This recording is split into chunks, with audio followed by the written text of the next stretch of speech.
అందరికీ నమస్తే. Welcome back to wisdom share 1969 cooking videos.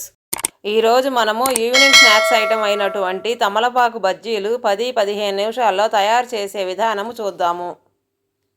ముందుగా ఒక బౌల్ తీసుకొని దాంట్లోకి 2 కప్పుల శనగపిండి, 1 స్పూన్ వాము,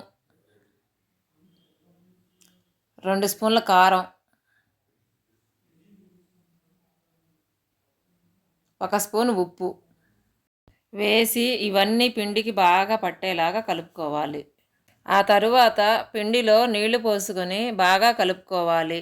మీరు గుర్తుంచుకోవాల్సింది ఏంటంటే పిండి అనేది మరీ లూజుగా ఉండకూడదు, మరీ చిక్కగా ఉండకూడదు.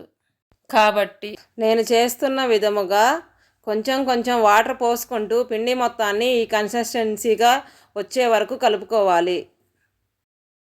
ఇప్పుడు మనము పొయ్యి మీద ఒక కళాయి పెట్టుకొని బజ్జీలు మునగడానికి సరిపడా ఆయిల్ వేసుకొని మంటని హై ఫ్లేమ్లో ఉంచుకొని నూనె బాగా వేడి చేసుకోవాలి. నూనె వేడెక్కేలోపు మనం తమలపాకుల్ని తీసుకొని దానికి మనము కలిపినటువంటి పిండిని అప్లై చేసి నేను చేస్తున్న విధముగా ఒక్కొక్క తమలపాకుని రోల్ చేసుకొని పక్కన పెట్టుకోవాలి. ఈ పాటికి నూనె వేడెక్కే ఉంటుంది కాబట్టి మనం చుట్టి పెట్టుకున్నటువంటి తమలపాకులన్నింటినీ ఒక్కొక్కటిగా తీసుకొని పిండిలో ముంచి నూనెలో వేసుకోవాలి. మనం కలుపుకున్న పిండిని కొంచెం గ్లాస్లో తీసుకున్నాను కాబట్టి నేను రోల్ చేసుకున్న తమలపాకుల్ని ఈ గ్లాస్లో ఉన్న పిండిలో ముంచి నూనెలో వేస్తున్నాను. ఇప్పుడు ఇదే విధముగా మనం రోల్ చేసి పెట్టుకున్న తమలపాకులన్నింటినీ కూడా పిండిలో ముంచి నూనెలో వేసుకోవాలి. ఇప్పుడు మంటని లో ఫ్లేమ్లో ఉంచుకొని బజ్జీలన్నీ కూడా గోల్డ్ కలర్ వచ్చే వరకు వేయించుకోవాలి. తమలపాకు బజ్జీలు ఆరోగ్యానికి కూడా చాలా మంచిది. ఎందుకని అంటే అది రక్తాన్ని శుద్ధి చేయడంతో పాటు జీర్ణశక్తిని కూడా బాగా పెంచుతుంది. ఇప్పుడు బజ్జీలన్నీ వేగిపోయినాయి కాబట్టి వాటన్నిటినీ ఒక ప్లేట్లోకి తీసుకోవాలి.